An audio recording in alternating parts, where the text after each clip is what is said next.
The Get Rich Slow Club podcast is a collaboration between Tash from Tash Invest and Ana from Perla. The Get Rich Slow Club acknowledges the traditional custodians of the land we record on. From coast to coast, across land, waters, and communities, we pay our respects to elders past, present, and emerging. Any advice is general and does not consider your financial situation, needs, or objectives, so consider whether it's appropriate for you. Welcome to the Get Rich Slow Club podcast, where we take you from beginner to confident investor, where we can teach you everything you need to know about investing. So come get rich slow with us. We're excited about today's episode, especially if you're considering buying your first home. And the reason is because we're going to be discussing the First Home Super Saver scheme as a way for you to save for a house deposit within your superannuation.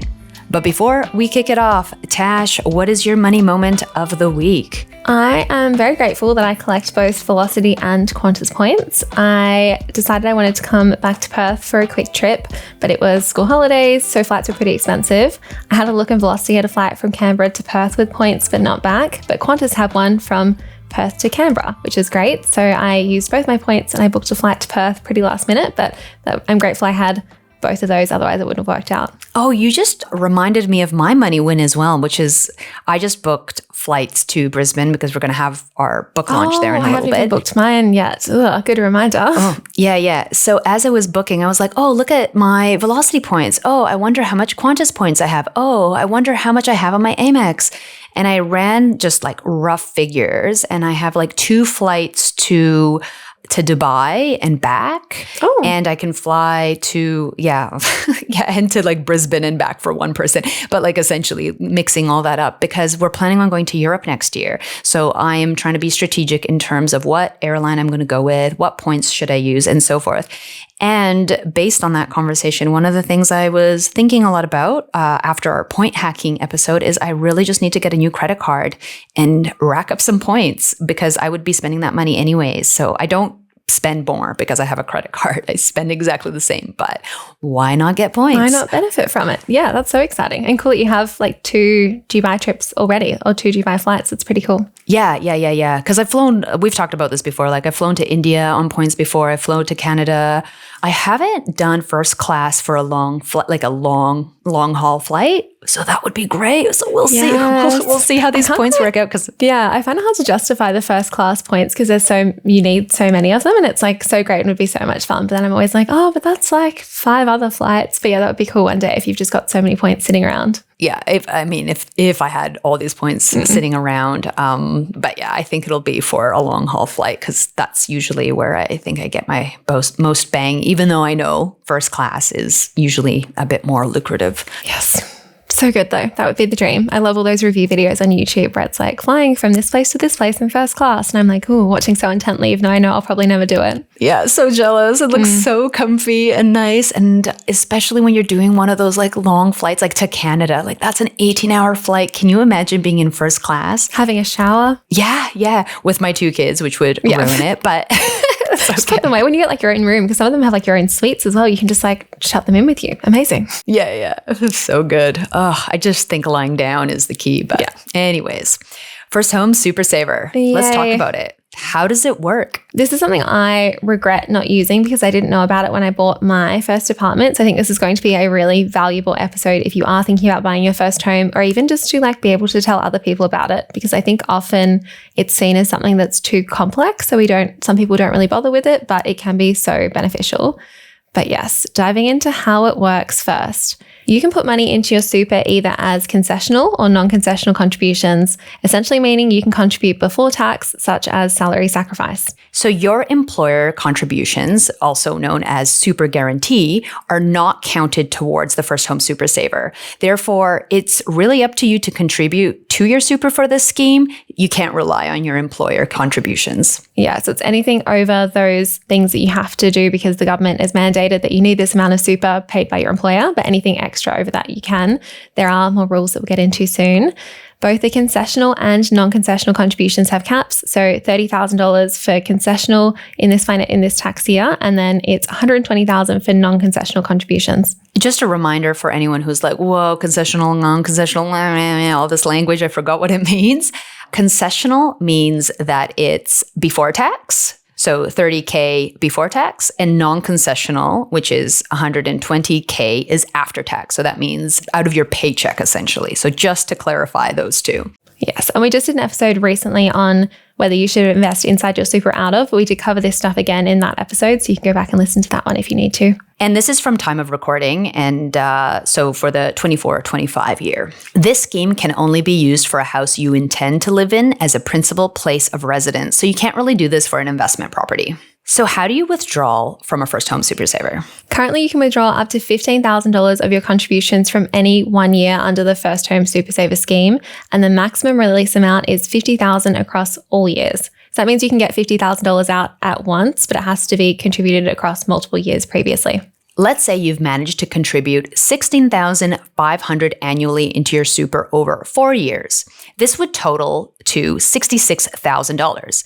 Under the First Home Super Saver scheme, you can potentially withdraw up to $50,000. So not the full amount that you've contributed, not the $66K, but only $50K. And this is all your contributions before associated earnings, if there are any. You can withdraw 100% of any voluntary contributions you've made to your super without claiming a tax deduction, so the non-concessional contributions. You can also take out 85% of your concessional contributions. So these are the ones that are pre-tax contributions. You may also receive earnings related to your super contributions as well. It's important to note, though, that these withdrawals can increase your taxable income for the year. So make sure you head to the ATO website or chat to an accountant for all of the up-to-date info. Yeah. And for me, because I did use the First Home Super Saver scheme, I really needed to be aware of that you can take out 100% after tax, but only 85% of your concessional contributions. So that was interesting to me because I then wanted to contribute more in order to get the full amount up to the $50,000. So it does sound a little bit complicated, but you can just do the math ahead of time and have an idea of what you can achieve. Yeah, the 85% is interesting of concessional contributions because I just assumed it would be all of it as well. So yeah, definitely something to consider between the two types when you're deciding. Yeah, because it's before tax. So you haven't paid tax on that. That's why. So we've mentioned that you can also withdraw the earnings. How do we actually do this? So now when it's time to pull out money for your home, the ATO has their own way of figuring out your returns. They use what's called a deemed interest rate based on shortfall interest charged. So it's a little bit complex. Definitely check out the ATO website for this. But essentially, it just means that this rate is a guess of what they think you would have earned in daily compounded earnings. So it's entirely different from the actual earnings of your contributions from investments in your super. So for example, if you put in $10,000, you might be able to take out, let's say, $10,734 after a year or two. This includes your initial investment plus the deemed interest. This is why it's sometimes stated that by investing through the First Home Super Saver, you may actually buy your home earlier. Keep in mind that past performance does not equal future performance, though. So how much can you expect to get from your First Home Super Saver? Well, here's a basic breakdown of what it would look like. Now, bear with me. It's a little bit complex. You can, fast forward this part if it's not of interest. But essentially how it works is your concessional contributions plus interest minus your 15% concessional rate taxed by your super, and then minus the withholding tax, so your 2024-25 tax rate as an Australian resident, plus your Medicare levy, less the 30% offset, equals your First Home Super Saver released amount. You don't need to work this out. The ATO does it for you. Yes, I think it's good to remember that typically you're probably going to save money by saving for your home inside your super fund. So that's generally just something to remember. Yes, this makes it a bit complex when we're adding in these rates and there's offsets and all this other stuff going on, but generally you will be able to save on tax, and that's the idea if you want to buy your first home. But anyway, depending on your tax bracket, this could turn out in two ways from the example Anna just mentioned. If you're a high earner, a higher withholding tax might mean lower returns that you initially gained. For example, if you're at a 45% income tax rate, you would still have to pay 15% withholding tax, not including the Medicare levy, after your 30% offset. That's on top of the 15% already deducted every time you make your concessional contributions. So while the First Home Super Saver can offer upfront tax benefits, the result is not going to be the same for everyone, and the advantages can actually diminish the higher you go in the tax bracket. In contrast, if you're at 30% or even a 37% marginal tax rate, you might pay much less in withholding tax. You would have also benefited from lower income tax every time you claimed a tax deduction, And all things being equal, the savings from lowered income tax can potentially offset the 15% concessional tax you paid, which is your net tax savings. Oof, that's a mouthful for the first home super saver. Do we have a quick summary from there? So basically, if you're in a higher tax bracket, it might be a little bit less advantageous than if you're in a lower tax bracket. But still worth considering if you're planning it out too. Like if you're in that 30%, 37% tax bracket now, like maybe now is the time to do it to make the most of it. But yeah, it gets a bit complex with all these offsets and stuff being thrown in there too. Okay, so now we tried to give you an overview. We've actually got some steps of how to use it and the process if you're considering it. So step 1 is check your eligibility. So there's several requirements you'll need to meet first. One is you'll have to be over the age of 18 when starting the application to release your money. Note, you can make voluntary contributions before turning 18, so that's great.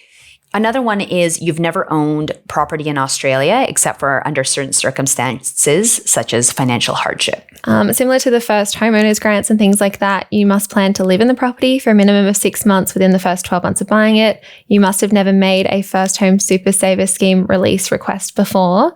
And it's also interesting because it's assessed based on an individual basis. So couples, siblings, or friends can all access their own first home super saver contributions to purchase the same property, which is awesome. Yeah, that's exactly what I did with my partner. I used the first home super saver and my partner did not. So yeah, you also don't have to be an Australian citizen or a resident for tax purposes, but you should also chat to your super provider to make sure that they'll release the money under the scheme and see if there's any additional fees for participating. So step 2 is make your voluntary contributions. We've spoken about that earlier in the episode, but you can make before tax or after tax or concessional or non-concessional contributions.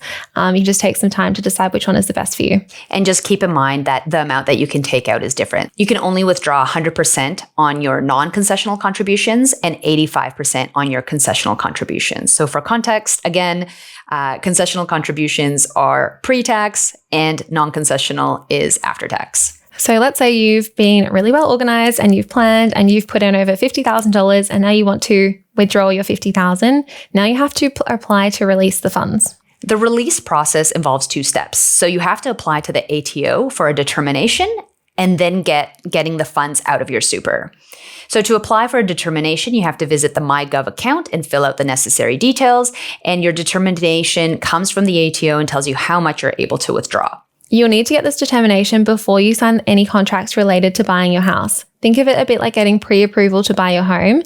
If you happen to sign the contract before requesting a determination, you might not be able to actually get it out anymore. So funny thing is I actually signed my contract and then asked for a determination afterwards. Ooh. Because I was trying to keep my money for as long as humanly possible into my super, and I didn't know when I was going to buy a property. I was looking for a full year during COVID, and we all remember property prices and the share market during that time, or hopefully most of us remember how crazy it was.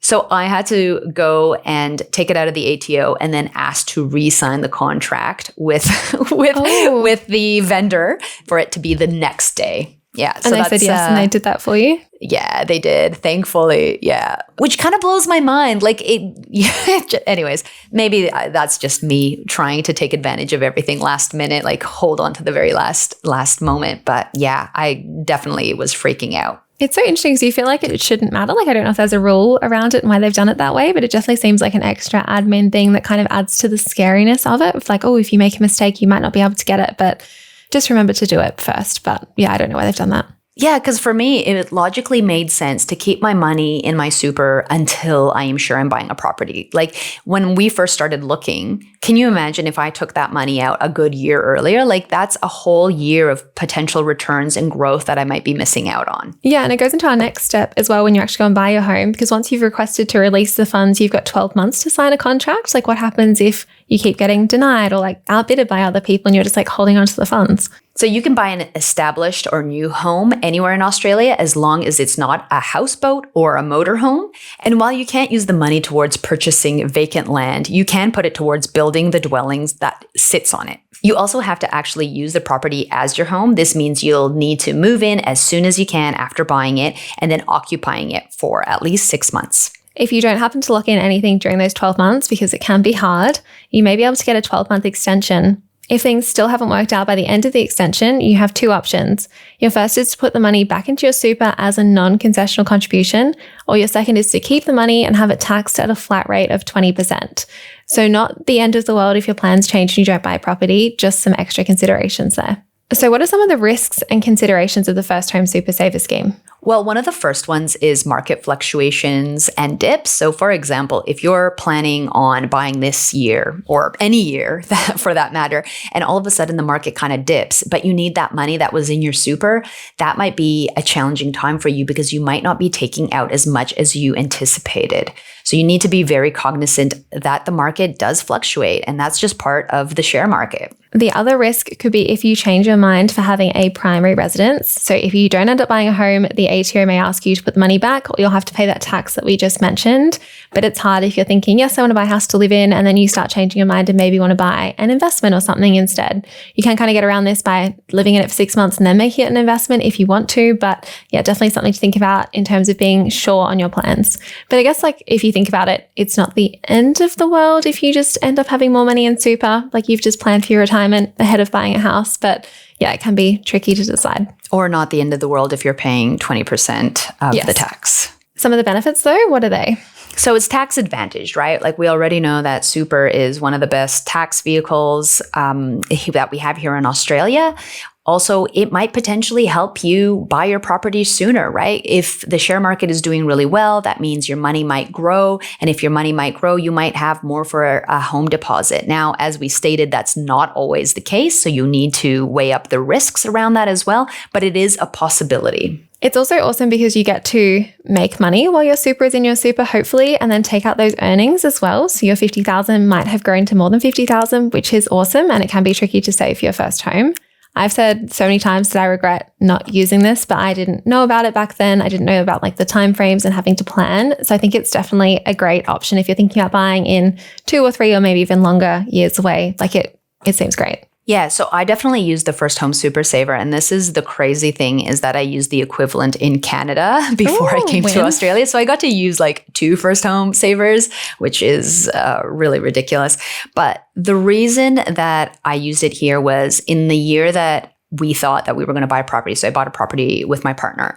I was working and I thought, hey, I'm going to put money for the first home super saver. And it was split. I did it over 2 years and it was right around that kind of May, June time. And because we already had a deposit of cash that was sitting in a savings account that we were going to use, I literally put my whole paycheck, like 100% of my paycheck during that time right before the end of the financial year, because then you can contribute the next financial year. And I literally did the exact same thing for whatever, July, August, like until I had the amount of, and the numbers were different then. The concessional contributions were at a lower amount. I think they increased it since I used it then. So I put in as much as I could over 2 financial years, but it was literally over just a couple months. So that was the way that I did that. And then, as you know, we looked for a full year and could not find anything, and then almost missed out on withdrawing it. So that's just something to be aware of. Don't make my mistakes, because I've made a ton of them.